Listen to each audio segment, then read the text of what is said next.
नमस्कार जय जगन्नाथ दर्शक बंधु शुभ सकाळ मु लिपुन आपण मानकु लिपुन ओडिया न्यूज चैनल को स्वागत। आज हेउछि 20 तारिख अगस्त मास गुरुवार। आज आमे आपणो पई ओडिशा तथा देश विदेशर 20टी बछा बछा गुरुत्वपूर्ण खबर नै कर आसिछु। जेउ खबर गुडिक आपण माने जानिबा निहाती जरूरी, सेथि पई भिडियोटी को शेष पर्यंत देखंतु। तेबे चलंतु संपूर्ण खबर ऊपर नजर पकाइबा। E20 पेट्रोल को नै बड़ खबर। पुराना गाड़ी पई मिली पारे E10 विकल्प। E20 पेट्रोल को नै देश रे जारी रहिथिबा चर्चा भितरे आसीछि बड़ खबर। पुराना गाड़ी पई पुणी थरे E10 पेट्रोल उपलब्ध करा जिवो कि से नै सरकार और तेल शिल्प मध्य प्रारंभिक आलोचना होइछि। तेबे एनै ए पर्यंत कोनोसी चूड़ांत निष्पत्ति होई नाही। सूचना अनुसार एप्रिल 2023 परठारु देशरे निर्मित नुआ पेट्रोल गाड़ी गुडी को E20 ईंधन अनुकूल करी डिजाइन करा जाउछि। किंतु एहा पूर्वरु रास्ता रे चालुथिबा लक्ष लक्ष पुराना गाड़ी को नै चिंता बढ़िछि। किछि गाड़ी मालिकक अभियोग हेउछि E20 पेट्रोल व्यवहार परे पुराना गाड़ीर माइलेज कमुछि एवं इंजिन रो किछि रबर कंपोनेंट ऊपर मध्य प्रभाव पडुछि। तेबे दर्शक बंधु चलंतु नजर पकाइबा परवर्ती खबर उपरे। सेप्टेम्बर 13 पर बंद होई पारे zero balance account. Punjab national bank ग्राहकों पई आसीछि बड़ खबर। बैंक पक्षरु दीर्घ समय धरि निष्क्रिय रहिथिबा किछि अकाउंट को नै अलर्ट जारी करा जायछि। सूचना अनुसार जेउ अकाउंट रे गत 3 वर्ष धरि कोनोसी ट्रांजैक्शन होई नाही एवं बैलेंस शून्य रहिछि सेही अकाउंट गुडी को सेप्टेम्बर 13 पर बंद करा जाय पारे। एथि पई 30 जून 2026 को आधार तारीख भाबे निया जायछि। बैंक पक्षरु कहै जायछि जे दीर्घ समय धरि निष्क्रिय थिबा एवं जीरो बैलेंस थिबा अकाउंट रो दुरुपयोग रोकिबा सहित एहा सहित जडित विभिन्न विपद को कमाइबा उद्देश्य रे एही पदक्षेप निया जाउछि। तेबे दर्शक बंधु चलंतु नजर पकाइबा परवर्ती खबर उपरे। आसुछि आउ एक लघुचाप 22 रु पुणी बढ़िबो वर्षा। 25 तारिख बेलकु लघुचाप सृष्टि हेबार संभावना रहिछि। एहा आगरु वर्षा परिमाण बढ़ि पारे बोली पाणीपाग विभाग पूर्वानुमान करिछि। 22 तारिख रे मयूरभंज रे प्रबल वर्षा संभावना अछि। उत्तर ओडिशा और उपकूल ओडिशा रे घड़घड़ी सहित वर्षा आशंका अछि। 23 और 24 तारिख रे केन्दुझर और मयूरभंज रे प्रबल वर्षा होई पारे। वरिष्ठ कृषि पाणीपागविद प्रोफेसर सुरेंद्रनाथ पशुपाल कहिसंती आसंदा 25 रु 28 तारिख भितरे बंगोपसागर रे पुणी एक नुआ लघुचाप सृष्टि होई पारे। तेबे दर्शक बंधु चलंतु नजर पकाइबा परवर्ती खबर उपरे। बेआईन निशा कारोबार रोकिबा दिगरे अबकारी विभाग रो भूमिका गुरुत्वपूर्ण कहिले मंत्री। बेआईन निशा और मादक द्रव्य जोगु अनेक धनजीवन हानि घटुछि। यशस्वी प्रधानमंत्री श्री नरेंद्र मोदी एवं मान्यवर मुख्यमंत्री श्री मोहन चरण माझी निशामुक्त भारत अभियान को गुरुत्व देई आछिसंती। बेआईन निशा और मादक कारोबार को रोकिबा एवं नियमित चढ़ाऊ करिबा दिगरे अबकारी विभाग अधिकारी एवं कर्मचारी माने गत 2 वर्ष मध्यरे अनेक उल्लेखनीय कार्य करिसंती। तेबे एही कार्यक्रम को आगामी दिन रे अधिक व्यापक करी ओडिशा को निशामुक्त राज्य भाव रे गढ़ी तोलिबा पई आमे संकल्पबद्ध बोली आईन पूर्त और अबकारी मंत्री श्री पृथ्वीराज हरिचंदन मत व्यक्त करिसंती। तेबे दर्शक बंधु चलंतु नजर पकाइबा परवर्ती खबर उपरे। 2027 सुधा खाद्य पानीय दर हेबो संभाळ। गवेषणा संस्था जेपी मोर्गान रो चेतावनी। बहुराष्ट्रीय वित्तीय सेवा कंपनी जेपी मोर्गान एही चेतावनी दैछि। रिपोर्ट अनुसार भारत सरकार ऊपर 3 लाख कोटी टंकार सब्सिडी बोझ बढ़िबो। जेपी मोर्गान प्रकाश करिछि जे दरदाम वृद्धिर प्रभाव समग्र विश्व उपरे पड़िबो। सार अभाव भूराजनैतिक अस्थिरता सह एलिनो रूपक झड़ जोगु संकट अधिक बढ़िबो। वर्ष 2027 रो प्रथम 6 मासरे विश्व स्तर रे खाद्य पानीय सामग्री दाम 5% पर्यंत बढ़ी पारे। तेबे दर्शक बंधु चलंतु नजर पकाइबा परवर्ती खबर उपरे। डिसेंबर रे उद्घाटन। जनवरी रु संपूर्ण कार्यक्षम हेबो एसीबी रो नुआ बिल्डिंग। मुख्यमंत्री समीक्षा बैठक रे निष्पत्ति। द्वितीय कैंपस रे निर्माण हेबो नुआ स्वतंत्र मेडिसिन विभागीय बिल्डिंग। एसीबी नुआ बिल्डिंग स्थिति नै आज मुख्यमंत्री नेथिले उच्चस्तरीय समीक्षा बैठक। नुआ बिल्डिंग रो 2टी ब्लॉक काम सरिछि। खूब शीघ्र रोगी स्थानांतर आरंभ हेबे। आउ 2टी ब्लॉक काम शीघ्र सरिबो। पार्किंग सह अन्य सुविधा बाबद रे लोकसेवा भवन रे समीक्षा करिसंती मुख्यमंत्री। तेबे दर्शक बंधु चलंतु नजर पकाइबा परवर्ती खबर उपरे। सरकारी तेल कंपनी को क्षति 69,000 कोटी। बढ़ी पारे एलपीजी रो दर। देश रे सरकारी तेल और गैस वितरण कंपनी को क्षति लगातार बढ़िबारे लागिछि। 2024 जुलाई सुधा एही कंपनी गुडी को क्षति प्राय 69,000 कोटी टंका रे पहुंची जाइछि। सरकार कंपनी गुडी को 52,000 कोटी टंकार सहायता देबा परे मध्य सेमानक क्षति बढ़िछि। तेणु आगामी दिन रे घरोई एलपीजी दाम बढ़िबा नै आशंका सृष्टि होइछि। सरकारी तेल कंपनी गुडी को ग्राहकों को क्रय मूल्य ठारू कम रे एलपीजी बिक्री करूछंती। अंतर्जातीय बाजार रे एलपीजी महंगा हेबा कारणरु सेमानक क्रय बाबद खर्च लगातार बढ़ी चलिछि। तेबे दर्शक बंधु चलंतु नजर पकाइबा परवर्ती खबर उपरे। ऋण असूल नियम रे परिवर्तन। बिना नोटिस रे आसी पारिबेनी एजेंट। ऋण नेउथिबा ग्राहकों पई खुशी खबर। लोन रिकवरी नियम रे परिवर्तन आनिछि आरबीआई। ऋण नेथिबा ग्राहकों लागि असूल नियम रे परिवर्तन करिछि रिजर्व बैंक। 2027 जनवरी पहिला रु एहा लागू हेबो। ऋण असूल समय ग्राहकों को करा जाउथिबा प्रताड़ना एवं समस्या को ध्यान रखी एभली पदक्षेप ग्रहण करा जायछि।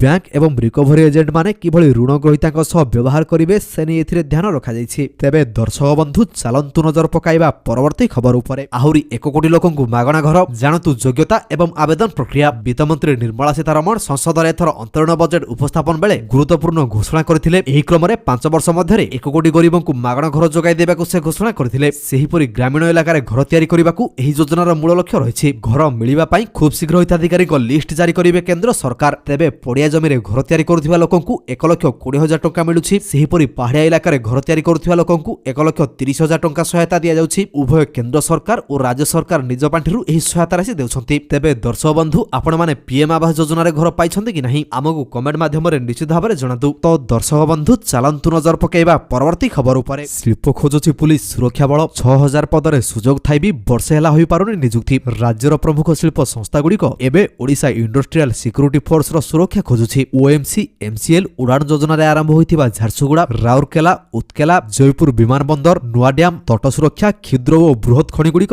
ओआईएसएफ नियुक्ति पई ओडिशा पुलिस निकट रे आवेदन करिसंति। फल रे पाखापाखि 10,000 ओआईएसएफ आवश्यकता रहिछि। एथिपई राज्य सरकार को ओडिशा पुलिस 10टी बाटालियन गठन पई सुपारिश करथिला, किंतु राज्य सरकार 3टी बाटालियन को मंजूर कले, किंतु मंजूर हेबार वर्षे हेब नियुक्ति होई पारु नथिबारु ओडिशा पुलिस आवश्यकता अनुसार फोर्स जोगान करि पारु नाही। तेबे दर्शक बंधु चालंतु नजर पकाइबा परवर्ती खबर उपरे। ई श्रम कार्डधारी पई खुशी खबर, खाता को आसीबो टंका लिस्ट हेला जारी। ई श्रम कार्ड योजना सरकार द्वारा परिचालित हेउछि। एही योजना अधीन रे लक्ष लक्ष लोक उपकृत हेउछन्ति। जदि आपण एही योजना रे आवेदन करिसन्ति एवं आपण पाखरे ई श्रम कार्ड रहिछि तेबे सरकार आपनकु प्रति मासरे सहायता भत्ता देबे। एही योजना रे सरकार आवेदनकारी को प्रत्येक मासरे 1,000 टंका प्रदान करन्ति। ता सहित आवेदनकारी को 2 लाख टंका दुर्घटना बीमा मध्ये प्रदान करा जाउछि, जहार लाभ श्रमिक माने सीधा सड़क उठाई पारिबे। जानि रखन्तु जे व्यक्तिंकर ई श्रम कार्ड रहिछि सेमानकु खूब शीघ्र एही मासरे टंका मिलिबा पई जाउछि। तेबे दर्शक बंधु कोन आपण पाखरे ई श्रम कार्ड अछि कि? जदि अछि तेबे हमकु कमेंट माध्यम रे निश्चित भाबरे यस लेखि कि जणातु। तो दर्शक बंधु चालंतु नजर पकेइबा परवर्ती खबर उपरे। मोबाइल यूजर्स को पई खुशी खबर, सस्ता हेबो बिना डाटा युक्त रिचार्ज। 300 टंका रु सीधा 100 टंका हेबो। बिना डाटा युक्त मोबाइल रिचार्ज प्लान सस्ता होई पारे। भारतीय टेलीकॉम नियामक ट्राई एहा उपरे कार्य करुथिबा जणा पडिछि। ट्राई पक्षरु दूरसंचार उपभोक्ता संरक्षण विनिमय 2026 नाम रे एक नुवा चिठा नीति जारी करा जायछि। एहार मुख्य उद्देश्य हेउछि डाटा दरकार नथिले एहा पई पेमेंट काहि करा जिवो ताहा उपरे मतामत लोडिबा। एबे कंपनी गुडी को सीमित समय पई ही केवल कॉल एवं एसएमएस पैक देउछन्ति। फल रे केते ग्राहक बाध्य होई डाटा युक्त महंगा प्लान नेबाकू पडुछि। तो दर्शक बंधु चालंतु नजर पकेइबा परवर्ती खबर उपरे। मुख्यमंत्री जन अभियोग शुणाणी 24 तारिख रे हेबो। अगस्त 24 सोमवार मुख्यमंत्री मोहन चरण माझी विभिन्न जन अभियोग शुणाणी करिवे। मुख्यमंत्री भुवनेश्वर यूनिट 2 अशोकनगर निकट पूर्वतन सरकारी प्राथमिक विद्यालय ठारे सकाळ 8 रु विभिन्न अभियोग शुणाणी करिवे। आग्रही जनसाधारण जनशुणाणी पोर्टाल जनशुणाणी.odisha.gov.in अथवा जनशुणाणी मोबाइल एप्लिकेशन माध्यम रे मुख्यमंत्री को साक्षात करिया पई पंजीकरण करि परिबे। ए संपर्क रे साधारण प्रशासन और साधारण अभियोग विभाग पक्षरु सूचना दिया जायछि। तेबे दर्शक बंधु चालंतु नजर पकाइबा परवर्ती खबर उपरे। विमल आड को नै विवाद, 3 सुपरस्टार को एफडीए नोटिस जारी। अधिकार को नै प्रश्न, बोलो जुबा केसरी ए विज्ञापन को नै एबे फसिसंती बॉलीवुड रो 3 बड़ चेहरा शाहरुख खान, अजय देवगन एवं टाइगर श्रॉफ को विमल इलायची विज्ञापन को नै नोटिस जारी करिछि Maharashtra food and drug administration अर्थात एफडीए। अभियोग हेउछि इलायची विज्ञापन आलो रे ब्यान होइतिबा पान मसलार परोक्ष प्रचार बा सरोगेट एडवर्टाइजिंग करा जाउछि। आईन विशेषज्ञ मतरे एफडीए पक्षरु शो कोज नोटिस जारी करिबा संभव। एथिपई खाद्य सुरक्षा और मानक आईन 2006 धारा 24 और 53 को आधार करा जायछि। तेबे दर्शक बंधु चालंतु नजर पकाइबा परवर्ती खबर उपरे। घरे बसी मिलिबो राजस्व सेवा, चैटबॉट ऐप लॉन्च कले मंत्री। राजस्व विवाद और विभिन्न राजस्व सेवा पई आउ ऑफिस दौड़िबा को पड़िबोनी। घरे बसी पाइबे राजस्व विभाग रो विभिन्न सेवा। एथिपई राजस्व विभाग पक्षरु आम साथी चैटबॉट ऐप रो शुभारंभ करा जायछि। राजस्व और विपर्यय परिचालना विभाग मंत्री सुरेश पुजारी एहार शुभारंभ करिसंती। एही चैटबॉट जरिया रे प्रथम पर्याय रे राजस्व विभाग रो 16टी सेवा उपलब्ध हेबो। परवर्ती समय रे आउ 2टी सेवा एथिरे शामिल करा जिवो। पूर्वरु 11टी सेवा देबार व्यवस्था थिबा बेले एबे एहाकु आहुरी व्यापक करा जायछि। चैटबॉट माध्यम रे म्यूटेशन, किसम परिवर्तन, विवाह पंजीकरण, सोसाइटी रजिस्ट्रेशन, जाति आय और वासस्थान प्रमाण पत्र भली विभिन्न सेवा पाई परिबे नागरिक।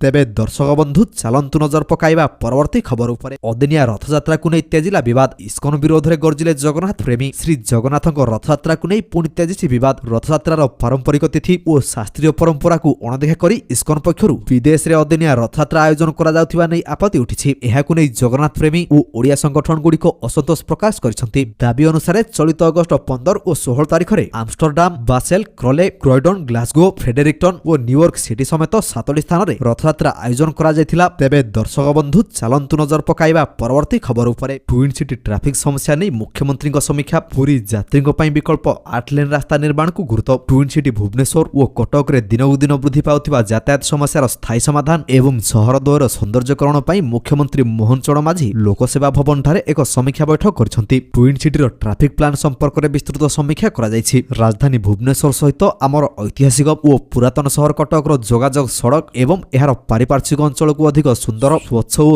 ସୁସଂଗଠିତ କରି ଗଢ଼ି ତୋଳିବା ପାଇଁ ମୁଖ୍ୟମନ୍ତ୍ରୀ ଏହି ବୈଠକରେ ବିଶେଷ ଗୁରୁତ୍ୱାରୋପ କରିଛନ୍ତି। ତେବେ ଦର୍ଶକ ବନ୍ଧୁ, ଚାଲନ୍ତୁ ନଜର ପକାଇବା ପରବର୍ତ୍ତୀ ଖବର ଉପରେ। E20 ପେଟ୍ରୋଲକୁ ନେଇ ବଡ଼ ଖବର। ପୁରୁଣା ଗାଡ଼ି ପାଇଁ ମିଳିପାରେ E10 ବିକଳ୍ପ। E20 ପେଟ୍ରୋଲକୁ ନେଇ ଦେଶରେ ଜାରି ରହିଥିବା ଚର୍ଚ୍ଚା ଭିତରେ ଆସିଛି ବଡ଼ ଖବର। ପୁରୁଣା ଗାଡ଼ି ପାଇଁ ପୁଣି ଥରେ E10 ପେଟ୍ରୋଲ ଉପଲବ୍ଧ କରାଯିବ କି? ସେ ନେଇ ସରକାର ଓ ତେଲ ଶିଳ୍ପ ମଧ୍ୟରେ ପ୍ରାରମ୍ଭିକ ଆଲୋଚନା ହୋଇଛି। ତେବେ ଏନେଇ ଏପର୍ଯ୍ୟନ୍ତ କୌଣସି ଚୂଡ଼ାନ୍ତ ନିଷ୍ପତ୍ତି ହୋଇନାହିଁ। ସୂଚନା ଅନୁସାରେ ଏପ୍ରିଲ 2023 ପରଠାରୁ ଦେଶରେ ନିର୍ମିତ ନୂଆ ପେଟ୍ରୋଲ ଗାଡ଼ିଗୁଡ଼ିକୁ E20 ଇନ୍ଧନ ଅନୁକୂଳ କରି ଡିଜାଇନ୍ କରାଯାଉଛି। କିନ୍ତୁ ଏହା ପୂର୍ବରୁ ରାସ୍ତାରେ ଚାଲୁଥିବା ଲକ୍ଷ ଲକ୍ଷ ପୁରୁଣା ଗାଡ଼ିକୁ ନେଇ ଚିନ୍ତା ବଢ଼ିଛି। କିଛି ଗାଡ଼ି ମାଲିକଙ୍କ ଅଭିଯୋଗ ହେଉଛି E20 ପେଟ୍ରୋଲ ବ୍ୟବହାର ପରେ ପୁରୁଣା ଗାଡ଼ିର ମାଇଲେଜ କମୁଛି ଏବଂ ଇଞ୍ଜିନର କିଛି ରବର କମ୍ପୋନେଣ୍ଟ ଉପରେ ମଧ୍ୟ ପ୍ରଭାବ ପଡ଼ୁଛି। ତେବେ ଦର୍ଶକ ବନ୍ଧୁ, ଚାଲନ୍ତୁ ନଜର ପକାଇବା ପରବର୍ତ୍ତୀ ଖବର ଉପରେ। ସେପ୍ଟେମ୍ବର 13 ପରେ ବନ୍ଦ ହୋଇପାରେ zero balance account. Punjab national bank ଗ୍ରାହକଙ୍କ ପାଇଁ ଆସିଛି ବଡ଼ ଖବର। ବ୍ୟାଙ୍କ ପକ୍ଷରୁ ଦୀର୍ଘ ସମୟ ଧରି ନିଷ୍କ୍ରିୟ ରହିଥିବା କିଛି ଆକାଉଣ୍ଟକୁ ନେଇ ଆଲର୍ଟ ଜାରି କରାଯାଇଛି। ସୂଚନା ଅନୁସାରେ ଯେଉଁ ଆକାଉଣ୍ଟରେ ଗତ 3 ବର୍ଷ ଧରି କୌଣସି ଟ୍ରାଞ୍ଜାକ୍ସନ ହୋଇନାହିଁ ଏବଂ ବାଲାନ୍ସ ଶୂନ ରହିଛି, ସେହି ଆକାଉଣ୍ଟଗୁଡ଼ିକୁ ସେପ୍ଟେମ୍ବର 13 ପରେ ବନ୍ଦ କରାଯାଇପାରେ। ଏଥିପାଇଁ 30 ଜୁନ 2026କୁ